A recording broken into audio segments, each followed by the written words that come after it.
Assalamualaikum warahmatullahi wabarakatuh.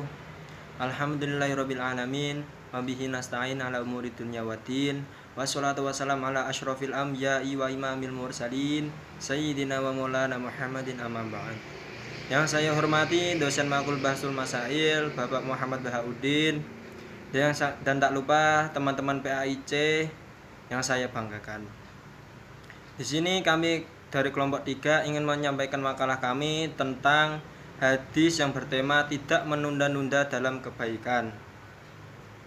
Langsung saja ke pembahasan. Di sini yang dibahas pertama adalah tentang kritik sanad. Hadis ini adalah hadis yang diriwayatkan Imam Bukhari nomor 5937. Hadis ini berbunyi, Hadatsana Ali bin Abdullah hadatsana Muhammad bin Abdurrahman Abul Mundhiri Tawafiyu an Sulaiman al-A'mashi qala hadatsani Mujahidun an Abdullah bin Umar radhiyallahu anhuma qala akhadha Rasulullah sallallahu alaihi wasallam bima kibi faqala kun fid dunya ka'annaka gharibun aw 'abirun sabil wa kana banu Umar yaqulu idza amsayta fala tadir asbaha wa idza asbahta fala tadir al-masa'a wa khudh min nasihatika lima rudika wa min hayatika limautik. Yang artinya adalah telah menceritakan kepada kami Ali bin Abdullah, telah menceritakan kepada kami Muhammad bin Abdurrahman Abu Al-Mundhir Atwaf dari Sulaiman Al-Amash. Dia berkata, telah menceritakan kepadaku Mujahid dari Abdullah bin Umar radhiyallahu anhum. Dia berkata, Rasulullah shallallahu alaihi wasallam pernah memegang pundakku dan berkata, jadilah kamu di dunia ini seakan-akan orang asing atau seorang pengembara. Ibnu Umar juga berkata, bila kamu berada di sore hari, maka janganlah kamu menunggu datangnya waktu pagi. Dan bila kamu berada di pagi hari, maka janganlah menunggu waktu sore. Pergunakanlah waktu sehatmu sebelum sakitmu, dan hidupmu sebelum matimu. Hadis ini mempunyai beberapa runtutan rawi, yaitu dari Abdullah bin Umar bin Al-Khattab bin Nufail, kepada Mujahid bin Jabbar, kepada Sulaiman bin Mihran, kemudian turun ke Muhammad bin Abdurrahman, dan kemudian turun lagi ke Ali bin Abdullah bin Ja'far bin Najih. Yang kedua adalah kajian linguistik. Adapun objek kajian ilmu ma'ani itu ada 4. Salah satunya adalah kalam khobar. Kalam khobar atau kalimat berita adalah kalimat yang penuturnya bisa dikatakan jujur atau bohong. Penutur dikatakan jujur jika kalimatnya sesuai dengan fakta, dan dikatakan bohong jika kalimatnya tidak sesuai dengan fakta. Dilihat dari susunan gramatikal kalam khobar dibagi menjadi Dilihat dari sisi susunan gramatikalnya, kalam khobar dibagi ke dalam 2 bentuk. Pertama, jumlah fi'liyah yang menunjukkan suatu pekerjaan yang temporal dengan 3 keterangan waktu: sekarang, atau yang berlalu, dan yang akan datang. Contoh di dalam hadis tersebut adalah hadatsana Ali bin Abdullah, hadatsana Muhammad bin Abdurrahman Abu Mundhir At-Tawafi an Sulaiman Al-A'mash qala hadatsani Mujahidun an Abdullah bin Umar radhiyallahu anhum qala akhadha Rasulullah sallallahu alaihi wasallam bimangkibi. Kalau jumlah fi'liyahnya intinya berbentuk kalimat fi'il musnad ilaih dan fa'il. Kedua, jumlah ismiyah biasanya untuk menentukan ketetapan sifat kepada yang disifati dan untuk menyatakan kebenaran umum. Contoh hadis di atas adalah kannaka gharibun au 'abirun sabil.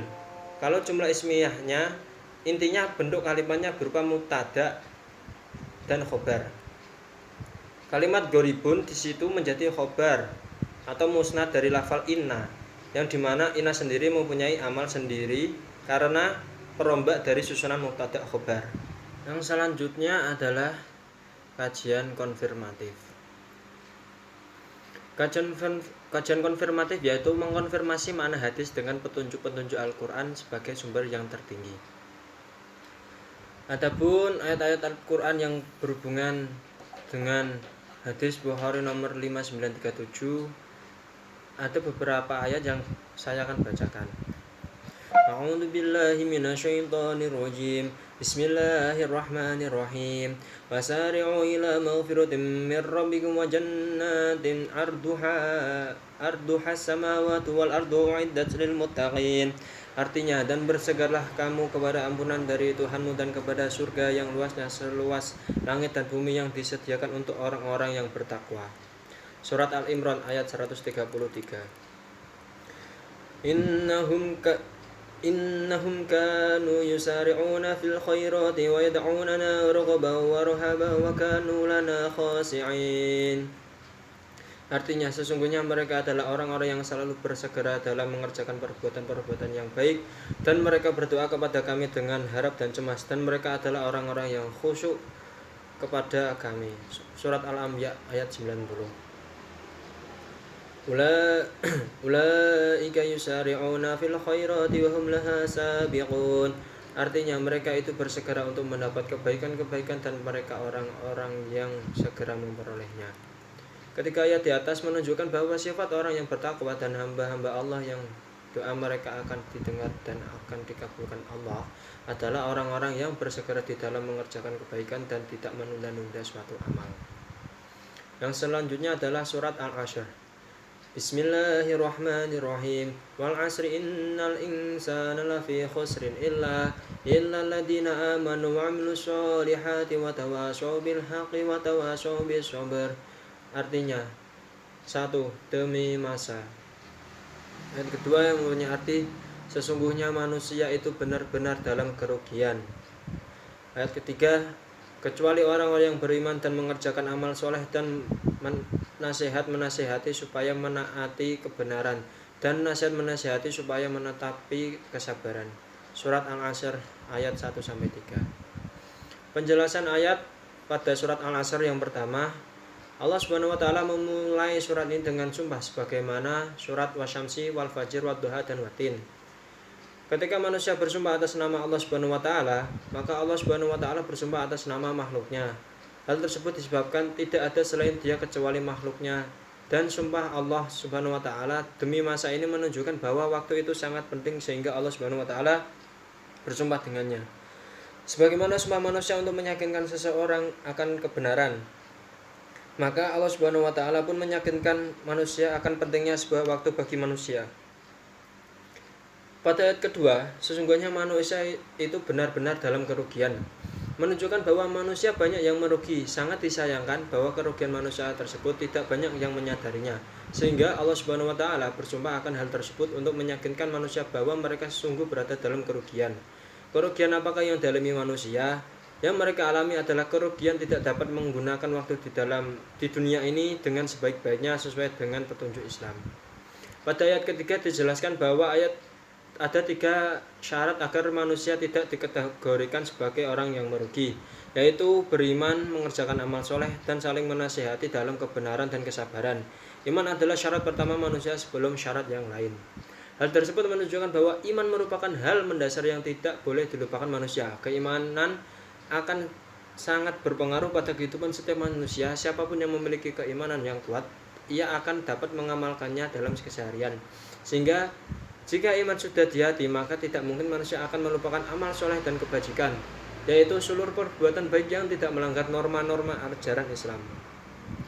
Demikian surat ini menerangkan bahwa semua manusia berada dalam keadaan merugi apabila dia tidak mengisi waktunya dengan perbuatan-perbuatan yang baik. Yang keempat adalah analisis realitas historis. Dalam tahap ini, makna atau arti suatu pernyataan dipahami dengan melakukan kajian atas realitas, situasi atau problem historis di mana pernyataan sebuah hadis muncul baik dalam situasi mikro maupun makro. Asbabul wurud hadis Bukhari nomor 5937 ini diriwayatkan bukan karena Rasulullah SAW berkomentar atas terjadinya suatu kejadian, melainkan murni dawuh Rasulullah untuk menasihati para sahabat yang disampaikan lewat Abdullah bin Umar. Abdullah bin Umar berkata, Rasulullah SAW pernah memegang kedua pundakku. Hal ini menunjukkan perhatian yang besar pada beliau, Abdullah bin Umar. Dan saat itu beliau masih berumur 12 tahun. Ibnu Umar berkata, Rasulullah pernah memegang kedua pundakku. Dan Rasulullah bersabda, jadilah engkau di dunia ini seperti orang asing atau penyeberang jalan. Jika manusia memahami hadis ini, maka di dalamnya terkandung wasiat penting yang sesuai dengan realita di dunia. Sesungguhnya manusia, Nabi Adam, memulai kehidupannya di surga, kemudian diturunkan ke bumi ini sebagai cobaan. Maka manusia adalah seperti orang asing atau musafir dalam kehidupannya, yang di dunia itu hanya sementara, tidak untuk selamanya. Kedatangan manusia di dunia adalah seperti datangnya orang asing, hanya mampir, padahal sebenarnya tempat tinggal Adam dan orang-orang yang mengikutinya dalam masalah keimanan, ketakwaan, tauhid, dan keikhlasan pada Allah adalah surga. Sesungguhnya Adam diusir dari surga adalah sebagai cobaan dan balasan atas perbuatan maksiat yang dilakukannya. Jika engkau mau merenungkan hal ini, maka engkau akan berkesimpulan bahwa seseorang muslim yang hakiki akan senantiasa mengingatkan nafsunya dan mendidiknya dengan prinsip bahwa sesungguhnya tempat tinggalnya adalah di surga, bukan di dunia ini. Tetapi dia berada pada tempat yang penuh cobaan di dunia ini. Dia hanya seorang asing atau musafir, sebagaimana yang disabdakan oleh Rasulullah SAW. Yang kelima adalah analisis generalisasi, yaitu menangkap makna universal yang tercakup dalam hadis yang merupakan inti dan esensi dari sebuah hadis. Hadis ini menerangkan bahwa di dunia ini hanya sementara, dan kesementaraan itu harus dimanfaatkan dengan sebaik-baiknya agar di akhirat kelak nanti kita mendapat tempat yang terbaik. Di dalam hadis ini menerangkan bahwa waktu itu sangat penting. Janganlah menyia-nyiakan waktu pada sesuatu yang membahayakan atau hal-hal yang tidak bermanfaat, sebab hari-hari itu akan hilang dalam kehidupan di dunia ini. Apabila suatu hari berlalu, hilanglah sebagian dari kehidupan kita. Sungguh dalam mengatur waktu dan menggunakannya pada yang bermanfaat. Di antara bentuk pemanfaat waktu adalah 1. Bergegas menuntut ilmu di masa muda, karena masa itu adalah masa yang penuh kekuatan. 2. Mengatur waktu dalam menuntut berbagai ilmu dan mengaturnya untuk mendapat apa yang bermanfaat baginya. Imam Ibnu Jamaah telah mengatakan tentang adab menuntut ilmu yang kelima terhadap dirinya. Hendaklah ia membagi waktu malam dan siangnya dan memanfaatkan sisa umurnya, karena umur yang tersisa tidak ada bandingnya. Nomor 3. Tidak berlebihan dalam bergaul atau jalan-jalan ke pasar atau tempat lainnya untuk sesuatu yang tidak penting dan bermanfaat. Karena perbuatan seperti ini resikonya sangat buruk, lebih besar daripada manfaatnya. Oleh karena itu kita harus berhati-hati dalam mengambil resiko. Yang paling kecil adalah menyia-nyiakan waktu dengan teman gaulnya yang tidak ada manfaatnya sama sekali.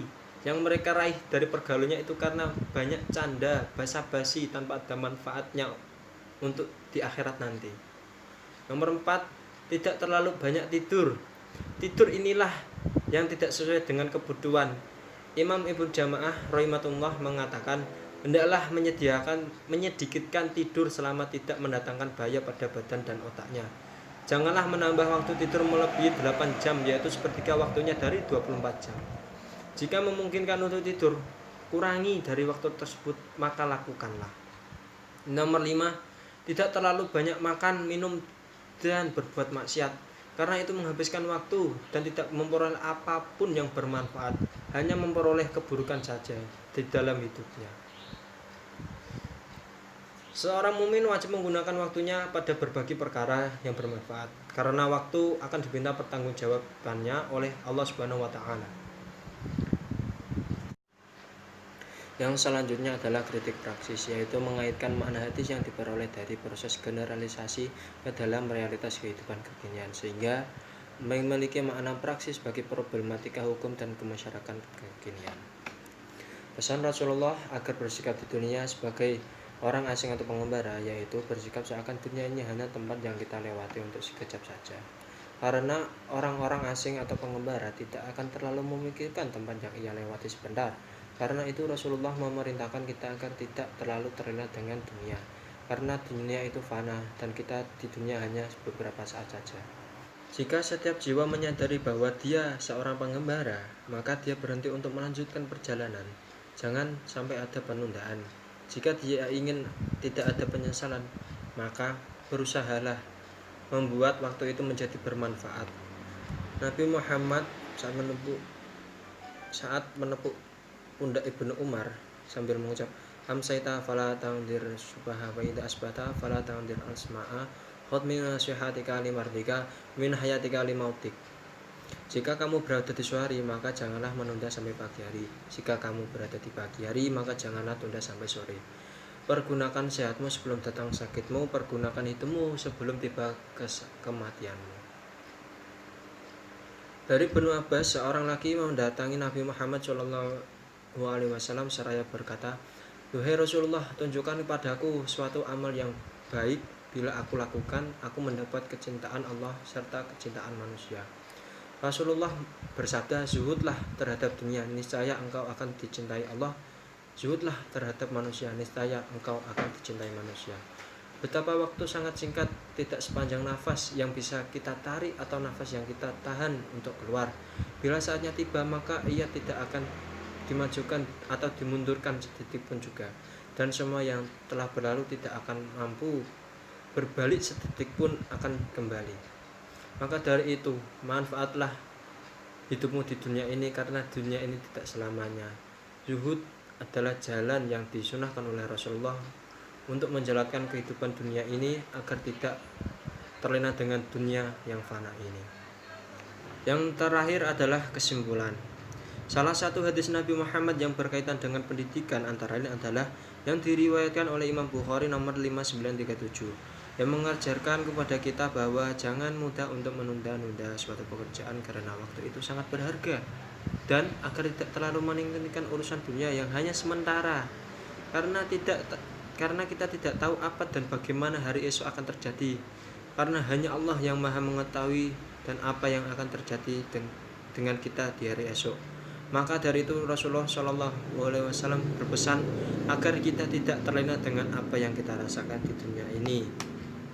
Sekian presentasi dari kami kelompok 3. Apabila ada tutur kata yang salah atau lainnya yang kurang berkenan di hati Anda, kami dari kelompok 3 mengucapkan mohon maaf yang sebesar-besarnya. Sekian. Akhirul kalam, wallahu muwaffiq ila aqwamit thoriq. Assalamualaikum warahmatullahi wabarakatuh.